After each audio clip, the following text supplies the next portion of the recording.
Dude. Listen to it right quick in your headphones now that we're both talking. Please. Why would I do that? We're not recording anything. We're just having a conversation. Yeah. That's right. So, who cares, right? Not me, not you, not Phyllis. So I fucking did it, buddy. You're gonna be proud of me. Tell me what you did. I watched the show. Not the show, but, you know, the show that came after the show. Yeah, the shitty spin-off? Yeah. Oh, shitty spin-off. Some offhanded character that shows up in a few episodes or something. Yeah, the guy with the cape got a spin-off. Yeah, the guy who's there in the lobby in California when all that shit's going down with Big Dog. The guy that's on the TV when Jerry writes down that note in the middle of the night that he can't remember. I think he also does Space the voice. Yeah. Holy the voice shit. For Back of the Head guy. Yeah. Oh, what's his name? He's a big wig in some organization. So, it was rather excruciating to watch this, I must say. It wasn't a fun time. I'll walk you through this. There was like 13 of the in-laws here for supper. So that canceled out watching this on the big screen. Yeah. So then I tried to come down and watch it on the computer, but of course my keyboard's broken. Yeah. So I can't type in fucking What happened to that bad Crave. boy? And, I could get to Crave, but I couldn't type in the password that I got from Lomas. It's such a bummer. So then, like, the screen kept getting smaller and smaller to the point I had to watch it on my phone. You gotta... There's like a tiny eyes button here? I felt like I was, like, living a Larry David skit. I had a feeling you were getting the vibes. And then I messed up because the first episode you told me to watch is what any sane person would suggest. Yeah. Season 2, episode 7. Yeah. But for some reason I put in... and it's called The Doll, so recommend it to my dude friend. I put in season 2, episode 10 by accident, and it's called The Massage. And then I go to season 7 or episode 7, and it's The Doll. And I'm like, what the fuck? It's like, oh, he's with a different sex girl every night. And it starts with him sitting beside Julia Dreyfus. Yeah. Pitching something to ABC. And a little talk about Jason Alexander. I'm like... Oh, call out to some of your boys. Yeah, I don't even feel bad for not watching Curb because I've seen it. Yeah. All these things. Yeah, you feel right at home. I've even been making Curb references this whole time. And it's funny, I don't know if you even meant to show this little story arc through the episodes. But just that little subtlety of Jason Alexander's getting something. Yeah. And they're like, Larry David's kind of put off, why are you doing something with him? You remember this episode, The Doll? I'll remember more of it as you go. So it has and I can see where this is going, like the whole show. And I'm right off the bat, I'll say that. Yeah, I'm sold. Because it's great that Seinfeld was 4 different story arcs that would all intertwine at the end. Mm-hmm. It's the same thing, but it's all with this one character. Yeah. So it's just like so much hard, going on. Right? Because right off the bat, the first subtle hint of an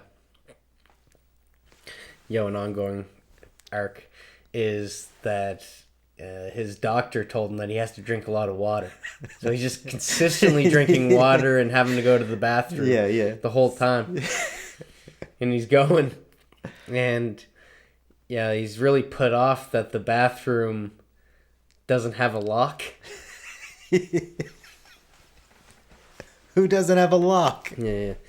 And what's really funny during the pitch is that they're both him and Julia are invited to something. Yeah. And she's like, "No, my kid has pink eye. Yeah, it's not contagious, but I can't go." Excuses. So and it's like right out of Seinfeld that like she did that to George. Yeah. And I know that George is based off of Larry David's character, so I found that fucking hilarious. Mm-hmm. And then the no water thing. Yeah. Where he's not allowed to bring water into the theater, but then the girl isn't even working there. She's like sitting in front of him, and he's having this argument. Yeah, and he's just being so childish about it. And you see, he's just like all these characters combined at 11. Yeah, exactly. Just kicking a fuss. Yeah, and how that just everything that happens just snowballs. So then he goes in the bathroom, and the bathroom scene is fucking hilarious. That he's like holding the door closed with his foot to see if he thinks he can get the stream. Yeah. And turns to the sink. Yeah. I can't do it. He's such a schmuck. And then, so much of a schmuck that he gets the first ever chest freeze. Drinking a margarita or something like that. It's like, I never thought I'd feel worse for someone than I feel bad or feel for George. Cheryl. He's still with Cheryl and everything there. But I got questions for you. Down the road. Yeah. Sure do. But, so then he can't do it, and he goes up to the daughter's room to use the bathroom, and he meets Judy. Judy the doll. And she's brushing the hair, and she asks him to... And he's so funny about it. Judy! Just down, wow, she got really long hair. Yeah, you should cut it. You should cut it. I got this Swiss Army knife. The people that, Yeah, it's that so made helpful. this... Yeah, but they don't fight. They just let people fight for them. All they do is eat chocolate and ski. And he's like, wow, this hair's thick. As he's cutting through it, and she's like, I like it. Yeah. I like it a lot. And then, so Cheryl, I didn't get the name, but yeah, Cheryl is the wife. His wife. Yeah. So he's supposed to watch the bathroom for her. Oh, yeah, because it doesn't lock. Yeah.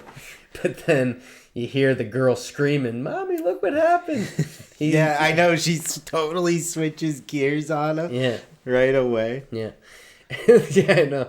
And kids changing their mind every minute. She's got a vivid imagination. He's like, why would she think that the hair's going to grow back on this doll?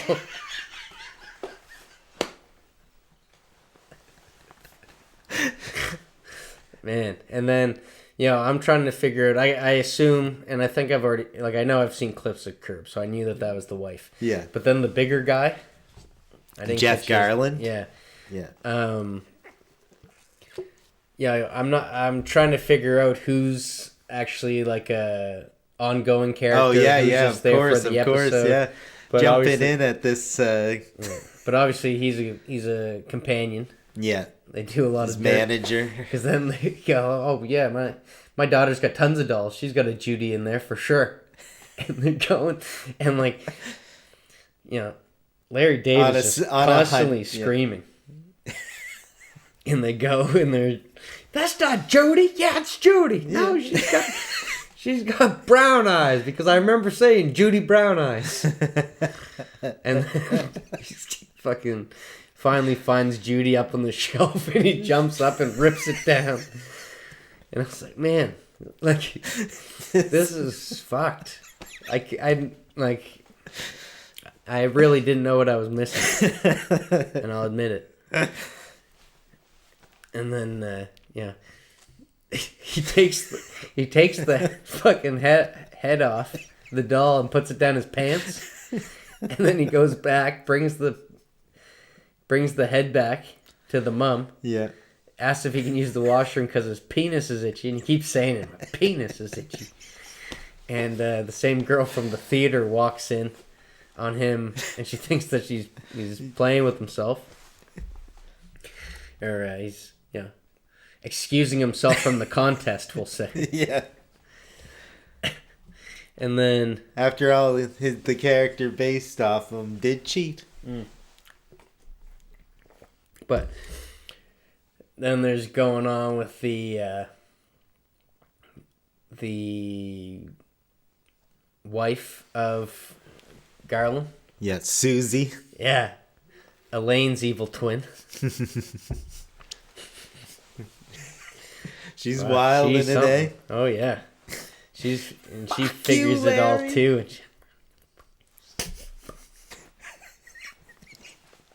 So vicious. Then they're like replacing the doll heads, and they got to bring one back to the mom, and it all ends. Yeah, you give me that fucking doll head, Larry. Yeah.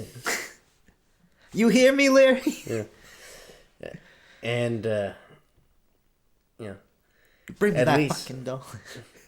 Yeah. At least when he came out of the bathroom in the girls' room, he didn't come out with his shirt off. It's true. That would have been bad. You think Larry Davis always like, why did they always do that? I never did that. Yeah.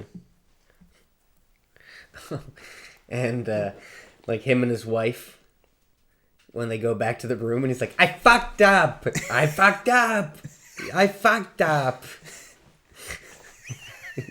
He's such like a man child.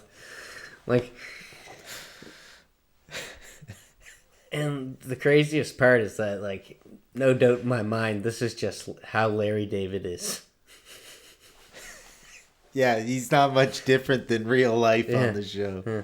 So she walks in on him when he's exiting himself from the contest. Wasn't even in the pool. The fuck are you doing, Larry? What the fuck are you doing? Yeah. And then... You fucking jerking off in my house, Larry? In my kid's bedroom? And then he goes to the bathroom at the end because they got invited to part 2. Yeah. And he goes into the woman's washroom, and the wife is supposed to be watching for him. But then she's like, oh, I'm going to get you. So she's not watching. And he's coming out, and he's like, oh, can't take my water, and I'm going to sneak it in. And he always like shoving stuff down his pants for some reason.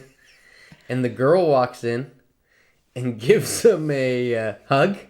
It's like, thank you for saving the doll. And she goes, the weird man's in the bathroom. And no, it doesn't explode. Oh, yeah. But she goes, and he has something hard in his pants. No. And you just hear the, what do you call it? The group of people. The crowd. No, but what do you call it when they're like the pitch? They got the torches and like the mob. Yeah, you hear the mob brewing outside, and he just goes running to the window. Oh, he's gonna just run away. Yeah, and first full episode of Curb that I'm pretty sure I can say that I've watched. Yeah, fucking spot on, spot on. But then I got thrown for a loop. Here it comes. Because now we're in season 7, episode 10, and he's not with his wife. Is this like flashback?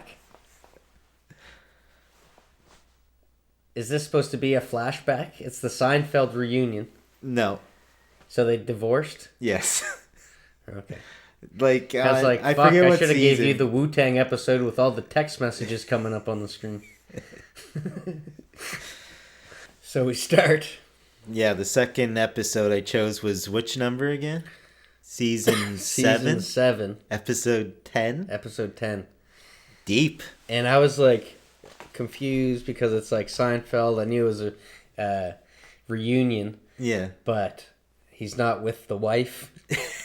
Yeah. And if I thought hard enough, I did hear mention of that they divorced. Yeah. In the show. It was so like it seemed like really like fresh love kind of thing. How they were just like being kids about it, a little like flirting without saying anything. Show, yes, yeah, exactly. It didn't seem like a rekindle. It seemed like a initial kindle. Mm-hmm. But it starts out with George, Jason Alexander playing George, back as George Costanza, and Cheryl playing alternate universe Susan. And they're talking about Madoff. Bernie Madoff, and how George lost money, and Cheryl actually took all the money out. Yeah. So she didn't lose a thing. Yeah. She actually took George's money. Yeah. And it's actually like an ongoing relationship, like Susan. Like I don't think they're married, but like it's discussed actually in the show that it's like an ongoing relationship. Because they're talking about like, this is the happiest George has ever been. It's like the character. Yeah. I love seeing like they're throwing in the laughs. Like you see it in the bloopers of Seinfeld. Yeah. But they threw that in, that like George starts cracking up at one of her lines, or like, you know, she delivers the last line and then they start laughing. It's those little pieces that would have been cut out. Yeah. For the actual show. Yeah. Which I thought was pretty brilliant. Seeing like behind the scenes of Seinfeld is pretty badass. Yeah. All of season 10 is Seinfeld. Oh, really? Yeah. Fuck. Gonna start there. So this is also, you know, now I'm seeing that there is a story arc of Jason Alexander, because he's talked about in season 2, and now he's here in season 7, really button heads with Larry. And, you know, I'm seeing that, you know, unlike Seinfeld, some of these supporting characters are getting story arcs, because then you meet Mocha Joe. Yeah, you meet Mocha Joe. There's the whole You've thing. You've seen him around in other stuff, though, haven't you? That dude? He was on the a couple. Actor. Yeah, the actor. Yeah. Asked him to deliver a couple battery cables. Doesn't tip the guy. And like, you know, I don't know, you know, it wasn't really shown how, like, if these guys were ever buddy, or I guess he's just kind of working for Larry. You know, but it is kind of funny. And it's like, he's hearing from other people. I think it was Jerry that was like, yeah, he's kind of pissed off, you know, that you didn't tip him. Like, what the fuck? For a favor? And that's another thing, is that I loved hearing Jerry and Larry having conversation. Yeah. Because it was just so genuine of how I assume they talked all the time. Yeah. You know, and you can just see how their banter back and forth. Mm-hmm. It's like, yeah, we can make an episode out of that. And it's Jason Alexander's book. Which is like tiny. They keep calling it a pamphlet. And, you know, they're making fun of the name, Acting Without Acting. It's like, yeah, you see Jason Alexander, he comes in, he's got the sunglasses on, he's hot shit. Yeah. And Jerry's just beating him down, being like, you know, and he's like, you know, the acting is like, you're making it look like you're not acting. And Jerry's just like, but you're acting like you're not acting, so you are. It should be acting with acting. You just see he just deflates. Yeah. The blood loss in the face. And then another thing that I'm assuming is like an ongoing, because it was also in the third episode we'll talk about, is he has this thing about respect. Because there's the coffee stand, or the condensation ring left in the table of Julia's, and he gets blamed for it. He's like, I respect wood. Yeah. I respect wood. And then, that's an ongoing thing, I'm guessing, that he's always like, I respect this, or you don't respect that.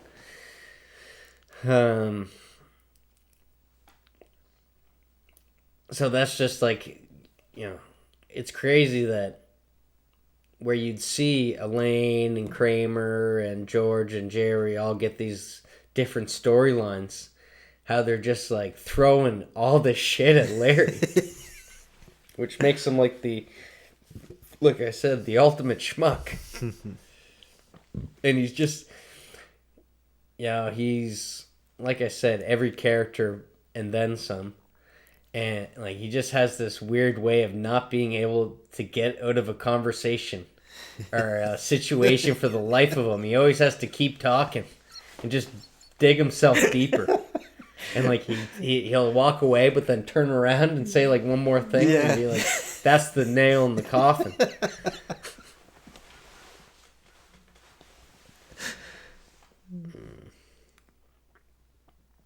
That is definitely sounds like that man's MO. So was K-Man in there? Later on. But then there's the whole thing with Mocha Joe. He has to return the favor. And he goes, and he's actually supposed to go to Cheryl's place. But he doesn't get there. And then he hears that Jason was over there. Oh. And there's this whole thing about how Jason's getting a little too close to Cheryl. And they got the scene where they're like fighting over the popcorn in it. Yeah. And then later on he's like, yeah, we're going to change up the blocking. You're actually going to be way over here. Actually, no, wait. You go in the bathroom. That's funny. And a young Eric Andre. Yeah. Yeah. Is a PA in it. Which I found fucking hilarious. Yeah. Like looking super young. And it's funny because I can't remember what I first saw him on. And that's season 10. I saw Eric Andre like way season before 7? he was famous. Season 7, yeah. Yeah, when the fuck did it come out? Because I was just thinking, knowing Eric Andre a while. Yeah. But I knew him, so yeah, maybe it's not as old as I'm thinking. But still, he looked real young though. Still a bit young. I'll give him that. Yeah.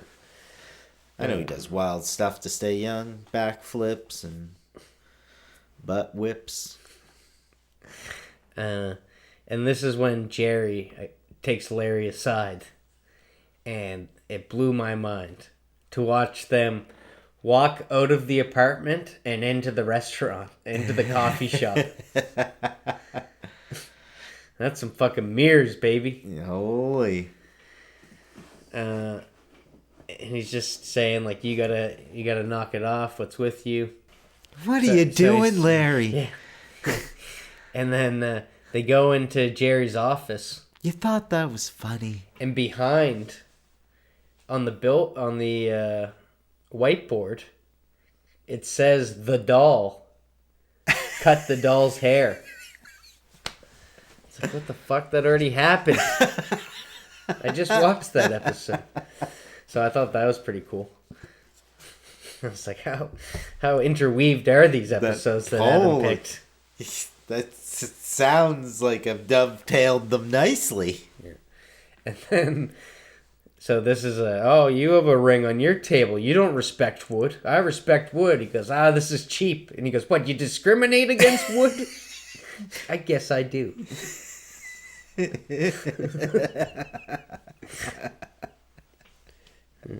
And he goes, and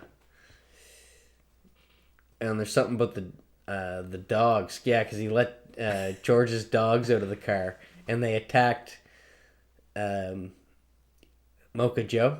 Oh, yes. And that just like, keeps that thing going between him and Mocha Joe. And he's talking to Jerry about it. And... because he thinks that Cheryl and George are banging in the car. Yeah. And he lets the dogs out. And then he's talking to Jerry about it. And... because he's like super paranoid. But he goes... Yeah, you care about wood more than you care about dogs?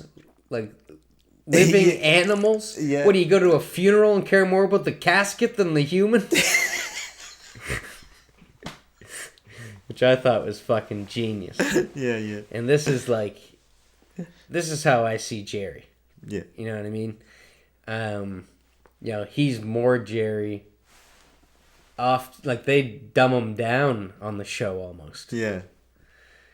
And, this makes me so, it gets me more excited than I ever been to actually go see him when he's coming here in August. Yeah. Watching that little bit. So I'm excited to watch season 10. I might just watch that and then start from the beginning. Yeah, if you need a fix of Jerry, that's a good spot to look, pal. You told the head of NBC to go fuck himself? It was the first time I ever heard Jerry swear was on Curb Your Enthusiasm. Yeah. And he's trying to make amends with Mocha Joe. And he's like, fine, I'll just tip you. And he's tipping him for every single fucking thing. He's tipping him for the original thing. And then tipping him for not bringing the beans back. I might use a toothpick later. Do you want $1 for that, Mocha Joe? Yeah. Luckily, Mocha Joe's seeing him put these tips in. Yeah. Yeah. Or else the calzone's going to be a tough cookie to get. But then he catches Jason Alexander in Cheryl's room, and Jason goes jumping out a window and running out in the same fashion that Larry did in the episode before. Vindicates Larry. Yeah.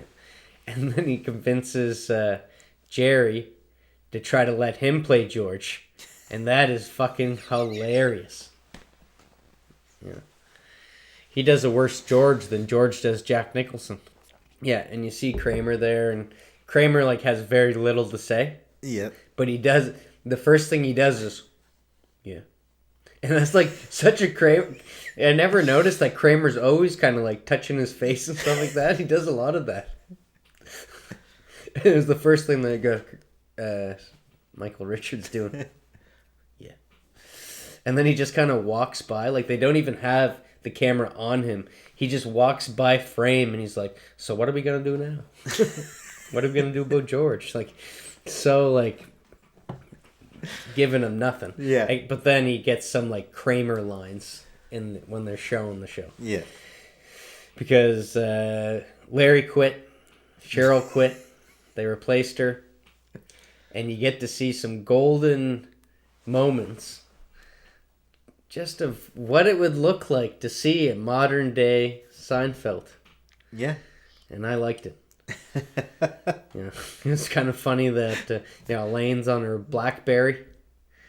Yeah. Just a certain situation that you just never would see in the 9 seasons of 90s era Seinfeld. And there was a thing that came out. It might have been on Twitter, but it was Seinfeld, modern Seinfeld, something like that. Yeah. Nathan wants us to... there's a thing on Instagram where you can actually write one up, and if they like it, they'll put it on the Instagram. Yeah. And we would fucking knock that out of the park and maybe promote Tired Masterminds. Maybe.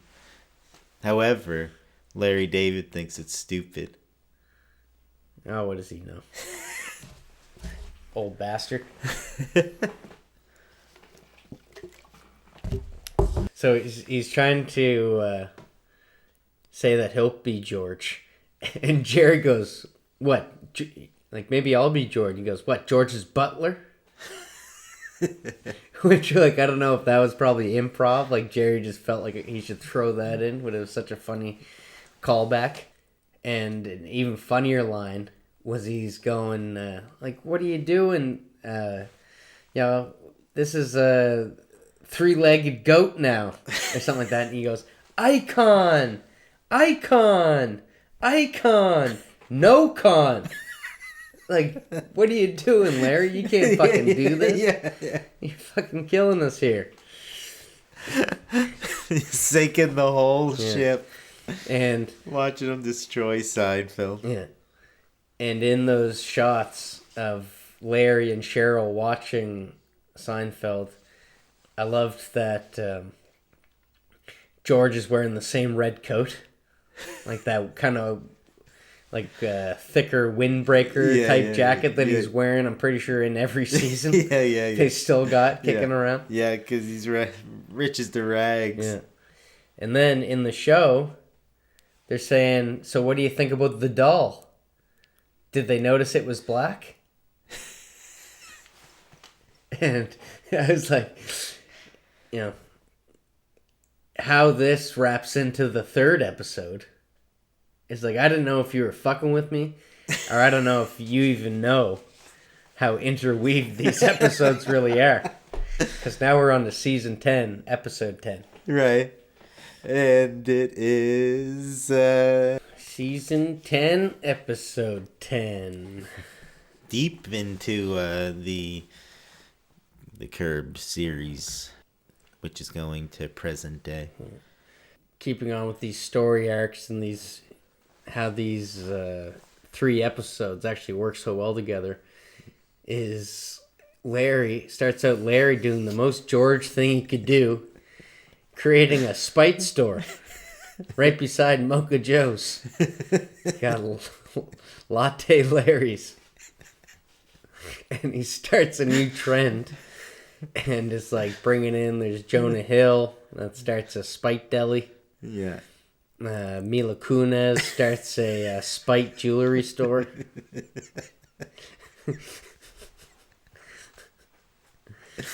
It is, you can tell that now he's really flexing. This episode reminds me of like a Tarantino film where it's just like, look how many big names I can get in this. Yeah. And like throughout the whole series, it's like the hardest that he's worked. You'd think he'd slow down as the series progresses. Yeah. And in season 10, he's working as hard as he ever possibly could. Putting for a guy who doesn't like to put energy into anything unless it's for a less selfish purpose. Yeah. Pardon me. They got Chaz. Like the Seinfeld reunion, actually. That was a lot of work. Yeah. Chaz. Is that Chaz Bono? Yeah. Yeah. Playing, and it's funny because they call he's Funkhauser or something like that. Super Dave? And I was like, I was thinking for myself, because they're saying like Jonah Hill, like all these people by name. Oh, Sean Penn had a spite animal store or something like that. Because he couldn't get a talking bird, and this bird didn't talk, and there's no refunds. Fucking hilarious.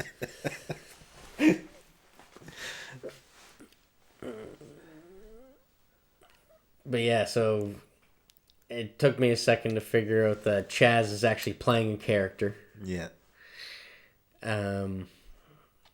But who's to say if the big dick thing is, where that lies behind behind the. I forgot. Yeah. How based on real life is this stuff? You never know.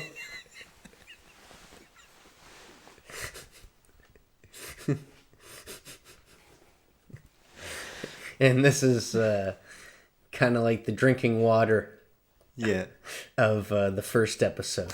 You don't know how much this big dick's going to get in the way.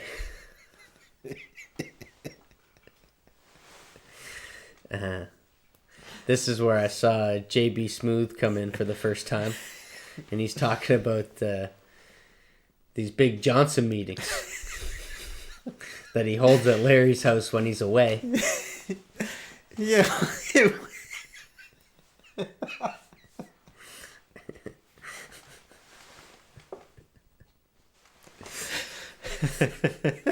The table, swinging around the table. Yeah. It was a pretty good one. My first Curb reference. just so happened to be a watch. Yeah. It was pretty on the nose, actually. I know, I was about to start fucking talking about being up the ass and stuff, and you found a totally different, very utilitarian of you. He gets cut. Then there's the firefighters. Fire truck going by just to get some coffee right quick. And has the sirens on. And he starts getting a little frustrated. And he sees this over and over again. Can't leave it alone. I know. Over and over that he's seeing the firefighters do this. Oh, yeah. Siren abusers. Yeah. You guys are siren abusers. And then you meet an interracial couple. Yeah. That I don't know how much they're involved in the season or the show. But this really just shows how Larry is just terrible at talking to people. Because he's like, I once impregnated a girl once. Like, this is small talk. A couple that's about to have a child. Yeah. We broke up in the abortion clinic.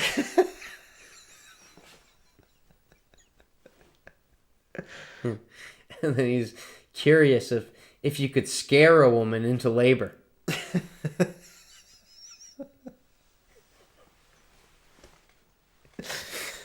That sounds like Larry. For $50, someone bet you. Like, I'd do it for $50. Jump out of a bush. But it gets worse. How could it possibly? He wants to ask, how do you guys feel about the complexion of the skin? You want it to be a little lighter or a little darker? I'm sure that'd be a sensitive topic with an interracial couple. Yeah. He doesn't care. Yeah, I know. And he's like, the male makes the decision right away. And she can't make a decision. So he's like, well, if you had a gun to your head. Someone pulled you in a van, put a gun to your head. And then she actually picks the alternate, and it starts a fight between them. And they're talking about... And then this guy has a watch on. And he's like, it's broken. It always fucks me up. And he's like, come on, I'll get it fixed. I guarantee you I can get it fixed for you. Take you to this place, KL's. But Mila got that place closed down. So he takes the watch into the Mila. spite stores are ruining all. He goes to Mila's and he's like, well, can I get this fixed? She goes, no, I don't do that. I'm just here for spite. So then this is when Chaz, that big dick, of course, can't help the watch. It just makes it worse by knocking it off the counter and shattering it on the ground. How do you expect the owner to believe that story? It's funny. I feel like Andy Richter or something just sitting here laughing at this, but I don't want to say anything because I don't want to spoil anything around what you say. And there's this scene where he's on a day bed and he's just so awkward, like this is some great physical comedy by Larry David because he's just so awkward on it, trying to scooch himself back. But the more he gets back, like he's all straight-legged and he doesn't want to get the shoes on it. So he's like all stretched out like this. Sneakers. Yeah. What is this? It's not a chair. It's not a couch. It's like a furniture centaur. Centaur. What a fucking great line. Yeah. But then his buddy gets the call. And she goes into labor. So he drives him. And then it's hilarious, like watching him try to get out of the daybed. Scooch himself down.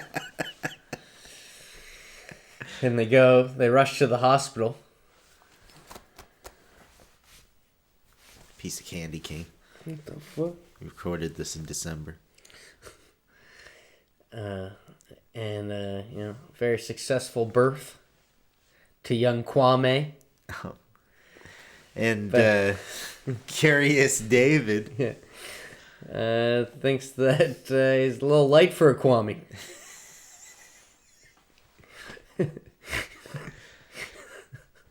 That the love is blind. Yeah. Holy shit.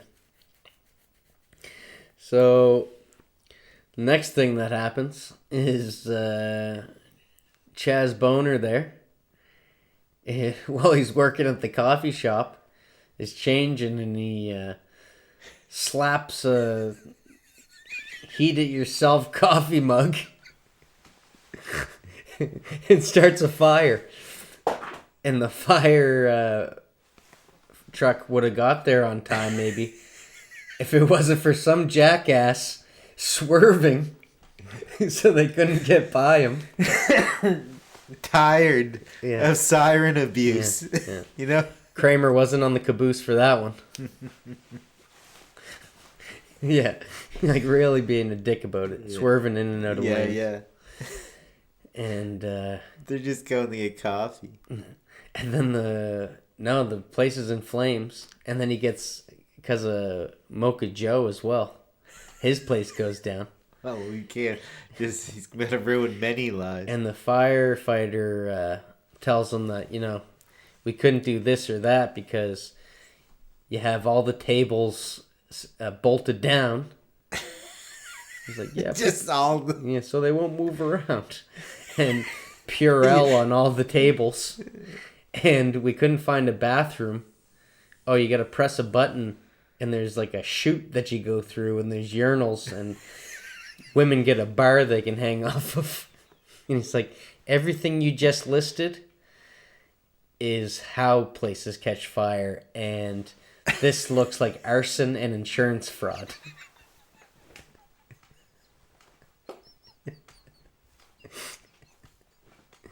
And then, because of fucking over Mocha Joe, Mocha Joe gets a bunch of money, and what does he do? Moves into a spite house next door. It's so funny. Like during that season, it's like really the only time that you ever think that he's gonna do something that makes him broke. Yeah, like you really think that. Is he going to be down and out after this? Is the show still running? Like, I know it's on. Yeah. I think how many seasons are they in now? I think they've had 11. That's what I think. So yeah. But I think he's going to do it 12. This is like he only does it when he feels like it now. So it hasn't been continuous. There's been breaks and stuff. There was huge breaks. Yeah, that's what I thought. Few year breaks. Yeah. Several years. Like I think 7. At one point, or that could be off, but so it really reminds me of Sunny in Philadelphia more than Seinfeld, where like I thought that Sunny in Philadelphia would have spawned from a Seinfeld, but Sunny in Philadelphia spawned from Curb. Like it is just so like the camera work, is so loose, and. It almost gives you the feel like it's almost reality television. Like you're just following Larry around, and this shit's happening to him. Except for the do. Yeah. All the time, the fucking music. But yeah, I now see what I've been missing, and I'll definitely be watching more. Nice. As long as I can keep using your crave.